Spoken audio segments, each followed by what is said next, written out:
Hi, today I'm joined with Mads Singers, and today's topic is about how to try to understand the location, whether you could be having someone remotely, globally, local in an office.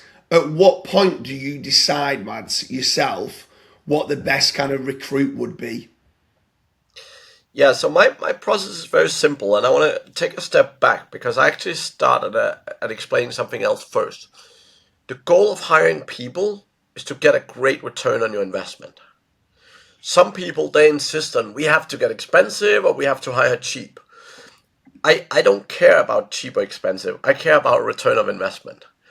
If you have someone doing a very basic job that any idiot can do, and if you're paying $50 an hour to get it done, you're wasting company resources, right? So the starting point for me is always looking at what am I looking to get done?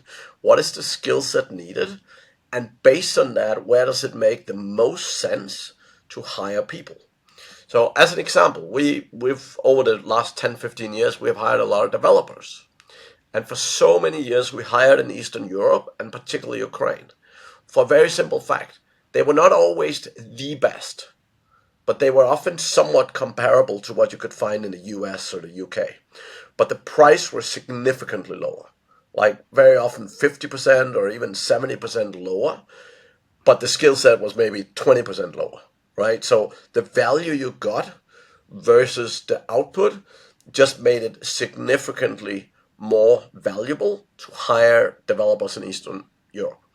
And again, some people are like, oh, you can get them cheaper in India, or you can get them cheaper in the Philippines. And I'm like, yes, but the goal is not cheap. The goal is where do I get the best return on investment, right? So that's the starting point for us.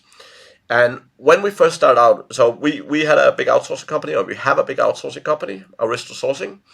And we initially started out in the Philippines, hired a lot of people, still hire a lot of people. But we found over time that we got way better value in many cases hiring in South Africa because the price level was only about 20% higher, but just the quality of staff, the native English, and the better time zones to Europe and the US just was such a big game changer, right? And reality is you can find great people everywhere, right? Like anywhere in the world. But there's just certain places where it's significantly easier to find a lot of great people at scale at a good cost. So, but starting out by identifying, okay, what is the role I'm looking for? Number one, do they need to be physically present? So if you're looking for a door-to-door door knocker, you obviously want to hire someone locally in the country where you want to sell. And here's the thing: if you're an Indian SEO agency located in India, that might be an American or that might be a British person, right? So you want to see first what is the location requirement, and then I really love looking for cultural insights as well, because sometimes there's certain roles where it's just so beneficial to have very strong cultural understanding of the specific country being targeted to succeed in the role, right? So I've had certain social media people where, yes, you can get stuff done anywhere, but having someone that knows, and one of the good examples was I had a client who was in the ski niche. So they were selling a lot of ski equipment like snowboards and all that kind of stuff. And they were constantly trying to find Filipinos who had never seen snow, who had never been on a snowboard, who couldn't actually connect with, they didn't understand it, right? So finding people who are actually cultural relevant is important as well. Now, Yeah, for the sure.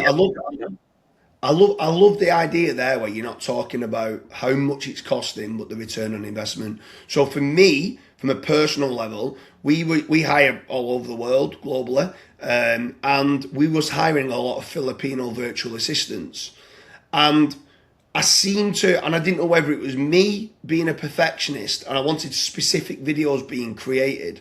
But nowadays, this is just only for video editing. We realise that there's a lot of great video editors in Vietnam, and we've got now several Vietnamese that are all part of like a group, and they all help each other, and they're all in like specific like Facebook groups.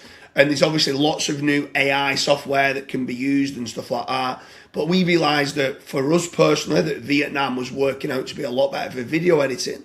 For our overflow call centre, South Africa was absolutely unbelievable. But also we had some for different time zones in the Philippines. So we've strategically started to try to hire in different countries for different roles. But I'm going to put you on the spot now. I'm going to try and start naming certain job roles, and then Sure. you try and name like a couple of countries that you think might be best for those roles, right? So, what do you think are the best 2 or 3 countries for developers? Still Eastern Europe. So Ukrainians are still amazing, but there's many countries in Eastern Europe where you get very high def quality at still an affordable rate. So you have Bulgaria, Romania, Serbia, Croatia. I know Ukraine is in a tough spot right now, right? But there's still a ton of great Ukrainian around Europe. So still a great country. Poland have a lot of good developers, but they're typically a good bit more expensive. So they've sneaked more towards the sort of Western European rates, I would say, at this point. Yeah. Social media management. Yeah, so we do a lot of this from South Africa, right? So we hire all our in-house social media. We hire in South Africa, and we do it. There's some cultural aspects. So you mentioned, for example, hiring editors in Vietnam, and we actually have some editors in Vietnam as well. One of the things, and it's not always super obvious, but if you're, let's say you're doing TikTok videos, the kind of TikTok videos that works in Vietnam is not necessarily the same that works in the UK. Or sometimes even the video that work in the UK is not the same as the US. So it's often important to find people that understand the target market really well, right? So the same, we have a lot of recruiters as example, and if we are hiring roles in the UK, we prefer to have people that have recruited in the UK for a period of years because they have a much better cultural understanding. They might understand the role perfect, but they also understand the culture, right? And in some roles, for example, stuff like social media, that can be very important. Yeah, for sure. Next role, content creation, like content writing for websites. Yeah, content writing, again, we love South Africa. They're like South Africans are so that they're so good and they're so dedicated, and again the native English and so on, right? They have a good time zone in the middle of the world, so actually no matter where in the world you are, you can kind of work with them either in the evening or in the morning or whatever, right? So you can make it work. But generally for content, we find South Africa being top notch, right? Again, the focus is not price. If you look at India or Philippines, you can definitely get it cheaper. But again, the cultural understanding, the Western mindset, the sort of skill set of bringing out good content, if you will, we have definitely found that being very high in South Africa. We have had some really good people in Eastern Europe as well, but I just find that native English is just a game changer when it comes to content because sometimes there's a certain words or there's certain things that you just wouldn't say in English, or there's a certain way a phrase is said, and you're like, as a near native reader, you're kind of like, wait a minute, that sounds odd, right? Yeah. Next role, this is a tricky one.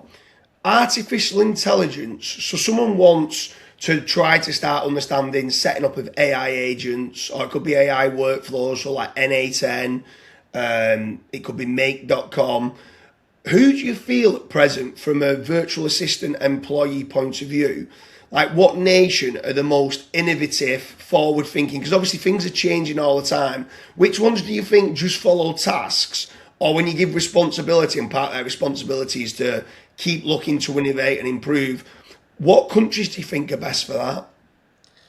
So we have actually followed a very interesting process for this. So what we've done, because we built out a lot of end-to-end automations and we eventually brought some of it in-house, but we still hire it out sometimes.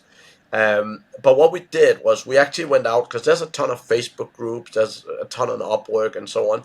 And we often went out with very specific defined jobs, found a bunch of interesting people, and we often got 2 or 3 people to build the exact same thing just to see how they did it differently, right? And then what we did was when we found good people, we tested them a bunch of time, and then we just went out and offered them a significantly increased salary compared to what they were getting working on their own, right? Because we realized that there's a lot of competition in automation, And the challenge you often have if you're hiring people from Upwork or the likes is they're going to keep getting offers, right? Like if they're good at what they're doing, they're going to keep getting offers. So you probably do need to pay well. But honestly, we found some great people in Egypt. We found some great people in India. We found some great people in South Africa. We found some in Eastern Europe. I haven't found a country that I think is super great.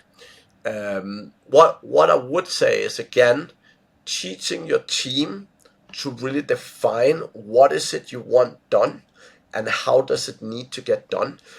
Hiring someone to go figure out what's happening right now and how could you automate it, it's like 300 times more difficult, right? And because they have to get into the process, understand what's happening, like it takes 10 times the amount of time, it's way more difficult.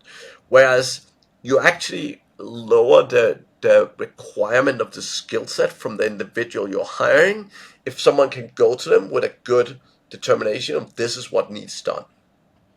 Yeah, for sure. And if they're a business owner and they're uncertain, this is the last job role. At present, they're global. So they've got South African for content creation. They've got content writers in South Africa, but they've got Vietnamese video editors. They've got Filipino virtual assistants. They've got some in, let's say, Bangladesh and some in India. So from a point of view of from staffing, it's over 10 different countries. What about management of that? Would you want that to be local? Does it not really matter? Are they got to be English speaking? Are they like in your opinion, where is best from a management standpoint? Or can they be in the Philippines? Can a Filipino speak to a South African? South African speak to people from Eastern Europe? Like, what would you have from a management point of view of these virtual assistants? Yeah, I generally feel that management is a global aspect, right? There's often different cultural nuances. So if you're managing a Filipino, they might react a little different than if you manage a South African, right? But having leaders and having managers in your company, again, that's a growth opportunity, right? What I always say is remote management exposes bad managers. And what I mean with that is there's certain things, if you have a manager that's, I mean, not horrific, but not very good, they can sometimes get away with certain things when it's in person. Whereas the second you go remote and a lot of that natural communication ceases to happen, the manager have to drive the communication. And if they're not having good management skills around communication, then that's going to get exposed really quickly, and you'll see very easily what a bad manager does. So, for example, around COVID, I had a ton of companies really come to me and say, "Hey, we had managers, things were going well. Now we're all remote, so we're assuming remote doesn't work." And I'm like, "Nope, remote works very well. My companies have all been remote for the last 10 some years, but you need to upskill your managers." Actually, the sign that happened here when you went remote and things went to shit, that's a great indication that your managers have not had good management training on how to be a good manager, right? So obviously time zone wise, making sure that there's at least some level of overlap makes sense. But sometimes I think there can be big benefits also by having people that are of a different culture. So if we take the Philippines as example, I'm working with a lot of clients where they have a Filipino team, they have Filipino management, and they often struggle to get the highest level of performance out of them because it often becomes very Filipino. It often becomes very, oh yeah, we understand. The pressure maybe goes down a little bit, right? Whereas I think sometimes with remote management, um, there is definitely more skill set required from a manager to do it. But if you have good managers, if they've had good management training, they can often get better outputs, right? Yeah, for sure. So if there's a business owner here and they are looking to do their next hire and they're looking to go, do you know what? I'm going to go down the route. I've always hired local. I'm going to make it global. I'm going to look for virtual assistants, which can save you money. But like you've spoke about, it's about the return on investment for each employee that's being kind of hired. Is it best for someone to reach out to you to Aristo Sourcing, which is kind of a recruitment company you can go out and find these, or would you recommend them reaching out to Mads Singers Consultancy to start with for you to understand what's the best way? Because obviously you've got the two different businesses there. What's the best way of reaching out to start with if they're not certain what the best kind of role is? Yeah, we have a great team at Aristo Sourcing, right? So if you go to Aristo Sourcing, set up a call with them, they will help and guide a lot, right? So we have a very good team in place to really help people through that, help identify the roles, making sure it's the right type of roles, and so on, right? Again, there's many companies out there. I mean, it doesn't have to be Aristo Sourcing specifically. There's many good recruitment companies out there. But my focus generally, what I tell people is never hire until you're confident someone can do the job. So I see sometimes people use recruitment companies. They send them 3 people or 5 people, and they're like, "Oh, this guy's the best." My first question to them is the person good enough? And they're like, "Well, I hope so." I'm like, if you're not confident they're good enough, don't hire them, right? So it doesn't matter if you do it. Just because someone else recommends something to you, they don't necessarily know the job in the level of detail you know, or they don't know your company as well as you do. So from a company standpoint, you want to be confident that it is the right hire, right? So, but yeah, people can definitely reach out to aristosourcing.com and set up a call with the team, and they'll get some fantastic free guidance. Perfect. I appreciate having you on, Mads. And if anyone is watching this and you are struggling to maybe take that next step, if you've only got local staff and you don't have anyone overseas, you don't have any virtual assistants being set up to help you scale the business out, let us know in the comment section why that is. What's stopping you from going global?